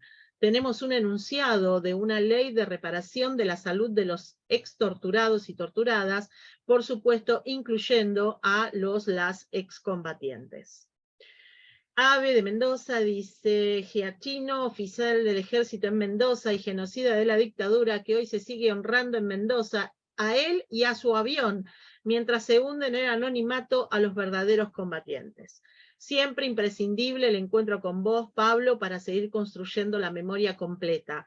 Gracias, charlas compañeras, gracias, Ave, por lo que nos toca. En Mendoza hay una localidad que se llama La Consulta, donde San Martín le consultó a una comunidad indígena al pie de la cordillera si le permitía pasar por su territorio. Esa consulta la hizo a la mujer más antigua, a quien le pidió su sabiduría para seguir. Javier Metayer, espero haberlo pronunciado bien, dice, hola, soy excombatiente continental de Malvinas, nunca fuimos reconocidos como tal, las torturas en Malvinas también las sufrimos en el continente. Y Miriam dice, sobre el general San Martín debemos recordar que para 1950 se declaró el año del Libertador. Nuestro gobierno nacional publicó un trabajo de compilación sobre el pensamiento sanmartiniano. Y había hecho un comentario previo con respecto a las Fuerzas Armadas y su formación y digamos, su cuestionamiento con respecto a eso, y decía, una experiencia que tuvimos en el acto de vigilia del 2 de abril fue que apareció un sujeto mayor de edad, octogenario, vestido de comandante, que llegó a convocar a los veteranos de guerra para sumarse al reclamo de justicia para los militares condenados por combatir la subversión. Y Noelia, con un último comentario, dice, el poncho bendecido por los mapuches es el claro ejemplo de lo noble que fue San Martín con los naturales. Y si no me equivoco, bueno, nada, después dice, muchas gracias, benemérito y querido Pablo, te dice Valeria, de excelencia siempre tus presentaciones. Saludos de Santo Tomé, provincia de Santa Fe, creo, ¿no? No es Santa Fe. Bueno, ahí me dice Pau, me hace así con la carita. Corrientes. Corrientes. Y Andrea dice, gracias compañera y compañero, muy buena la charla, gracias por este gran grupo. Bueno, creo que te leí todo lo que había como para comentar. Así que bueno, muchísimas gracias Pablo, y ahora le paso la posta a Pau, que va a hacer el cierre de la charla. Bueno, un gran abrazo y muchas gracias. Muchas gracias, Marisa. Sí, casi 2 horas tuvimos de una clase magistral histórica, la verdad que, espérame que cierro el micrófono, que la verdad que te agradecemos muchísimo por tu tiempo, por expresar todo tu saber para con nosotros y nosotras. Bueno, vuelvo a decir que sos mi gran profe después de esta clase, la verdad que con todos los comentarios y todas las cosas que nos fueron diciendo, y por mensaje de WhatsApp también algunos que se fueron retirando, pero clavados los 30 estuvimos, que iban y venían por ahí por problemas de internet, pero la verdad que impresionante la charla. Nosotros desde la Intersindical de Derechos Humanos, nuestra compañera Elena Ferreira, que es del sindicato de APL y que es parte de la comisión directiva de CGT, nos estaba pidiendo a ver si podíamos llevar nombre de nuestros compañeros veteranos, ¿no? Y de nuestros héroes. Y como decías vos, ¿no? O sea, que nosotros decíamos, por ahí no sabemos, o sea, qué cantidad de compañeros hemos tenido, que tenemos, por el tema ¿no? De decir, yo no fui parte de la guerra porque eran considerados locos, ¿no? Entonces por ahí muchos acallaron y por ahí no sabemos que tenemos compañeros que han sido veteranos, y bueno, es parte de la historia también que nos perdemos, ¿no? Por todo este, en esta parte de historia que siempre quieren acallar, ¿no? Y nada, bueno, comentar que bueno, en una de las charlas que nosotros hemos tenido de las clases de la facultad, de la universidad, en que decíamos, ¿no? Que nosotros cantamos que como a los nazis le va a pasar, que a donde vayan los iremos a buscar, y nosotros somos únicos en el mundo que realmente los hemos enjuiciado y los hemos procesado y han muerto por ahí algunos en cárcel común, y o sea, y que eso lo tenemos que, la verdad que enarbolar y, o sea, y hacerlo saber, ¿no? O sea, que somos los únicos en el mundo, que nosotros cantamos eso, pero muchos nazis todavía estuvieron dando vuelta y ninguno fue enjuiciado ni nada. O sea, que es un Sí, error que tenemos nosotros al cantar eso. Sí. eso una vez estando con el jefe del área educativa de Dachau, el primer campo de concentración cerca de Múnich. Él, después de terminar, dijo, pero yo tengo una duda. Dice, ¿por qué cantan ustedes como a los nazis le va a pasar? Si lo de Alemania fue un desastre. Dice, se condenó a 10 jerarcas y ahora nos estamos metiendo con viejos de 99 años y todo en el medio, no dijo zafaron obviamente, pero todo en el medio vivieron tranquilo toda su vida. Lo de ustedes es extraordinario. ¿Por qué se critican así? Y a mí, la verdad es que me hizo entender, cómo apreciar con orgullo lo que estábamos haciendo. Yo quiero agradecerles esta posibilidad. Quiero hacer una invitación, más chivos. Sí. Los que están en Tierra del Fuego, si hay alguien acá en Tierra del Fuego, conocen compañeros, vamos a estar miércoles y jueves haciendo bochinche en Ushuaia y en Río Grande, que nos acompañen. Bueno, Nos va a venir muy bien. No a mí, sino yo viajo con compañeros de combatientes que van a llevar de Buenos Aires, del Chaco y de otros países, de otras provincias, con compañeros de la Comisión Provincial de la Memoria, con documentalistas. Vamos a tratar de reinstalar este tema porque, a ver, el dolor de las víctimas siempre se cuenta en tiempo presente, ¿eh? Cada vez que aparece, cada 2 de abril, las víctimas recuerdan esto, cada charla de Malvinas recuerdan, cada noticia de televisión, el dolor vuelve. Entonces, le corresponde al Poder Judicial una justicia de verdad para que haya memoria. Vamos a invertirlo de memoria, verdad y justicia. Necesitamos una justicia de verdad para que haya memoria. Y contarles que ahora a fin de mes sale un libro mío sobre esta lucha de 16 años ya por memoria, verdad y justicia, que va a tener el aporte de otros compañeros valiosísimos para esta lucha, de Mario Volpe y Rodolfo Carrizo del CECIN, de Ernesto Alonso del CECIN, del equipo jurídico del CECIN, que es querellante en esta causa, de Gustavo Campana, analizando la comunicación sobre esta cuestión, de Diego Vigay, el fiscal que logró el caso de juicio por la verdad en Apalpí, en el Chaco, sobre el derecho a la verdad. Va a estar Ana María Careaga, hija de Esther Balestrino de Careaga, una de las madres de Plaza de Mayo fundadoras, y ella misma especialista en salud mental de víctimas de violaciones masivas de derechos humanos. Va a estar una compañera que trabajó en el análisis de la documentación desclasificada que les conté que Cristina dispuso en el 2015, y ella nos va a contar qué encontró allí.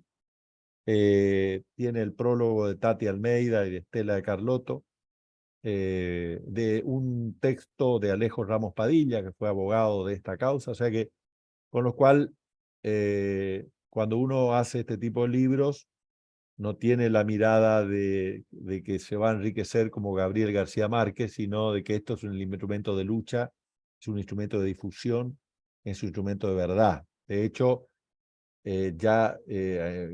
poquito tiempo después de salir el libro, sale una edición digital gratis, digamos, no. Todo lo que hacemos de este tipo de libros lo hacemos para sostener la memoria y la lucha. Pero es una buena ocasión para presentarlo de vuelta, para conversar, para visitar sindicatos, pueblos, comités, bibliotecas, plazas, donde les parezca que se puede hacer. Ahí es la única manera de sostener la memoria, ¿no? Todos los días, cada día, la memoria no es algo estático, la memoria se siembra. Cada día se siembra memoria y es lo que tenemos que hacer, y por eso estoy tan agradecido a este espacio. Gracias, Paola, por tus gestiones. Gracias por los conceptos de esto de profe. Es una diplomatura que nace ahora, y gracias, Marisa. Y gracias a todos y a todas Pablo, por este el nombre encuentro. del libro. Malvinas y Derechos Humanos, historia de la lucha de 15 años por la causa de las torturas. Es una editorial del Ateneo Liberación de Corrientes y el CECIM La Plata. Y a partir de mayo vamos a andar dando vuelta por donde nos inviten a presentar este libro. Bueno. Bueno, muchas Ahí gracias. ya me preguntaba que lo quería todo el país, así que ya después cualquier cosa lo organizaremos por ahí para ¿Cómo tener no? una charla con vos también. Así ¿Cómo no? que, En el chat y bueno, puse el nombre. ahí está. Bien, Está. bien. Muy Con bien. Ana, perdón, con Ana María Cariaga hemos hecho el trabajo sobre sobrevivientes de la tortura. Y justamente consideramos el trastorno de estrés postraumático como invalidante y lo estamos trabajando para el certificado de discapacidad. Bien, bien. Así que, Pero eso lo puede decir usted y Ana, no lo podía decir yo, que soy abogado. Pero entiendo la trascendencia del trabajo, y Ana María es una compañera de lucha formidable y amiga mía, así que solo palabras excepcionales para ella y para su trabajo. Sí, María también fue otra profe mía en la diplomatura, que también está para los que lo quieran hacer. Así que, que vamos a ver de también compartir una charla con ella acá desde nuestro espacio. Así que bueno, más que nada agradecerles. Pensar que bueno, que los derechos humanos no es un curro, sobre todo en este año electoral, y que tampoco las Malvinas puede ser un intercambio, no como una moneda de cambio, ¿no? Que también la Bullrich también lo dijo. Así que bueno, tener muy presente eso también para momento de transmitir, ¿no? La memoria para con nuestros compañeros y compañeras, y también en el momento de votar. Así que bueno, les agradecemos a todos y a todas muchísimo, y así que Muchísimas hermosísima gracias. charla. Muchas gracias, Pablo, por todo tu tiempo. Por favor, muchas gracias. Los esperamos vemos. siempre en todas nuestras charlas. Hasta Un luego. abrazo a todos.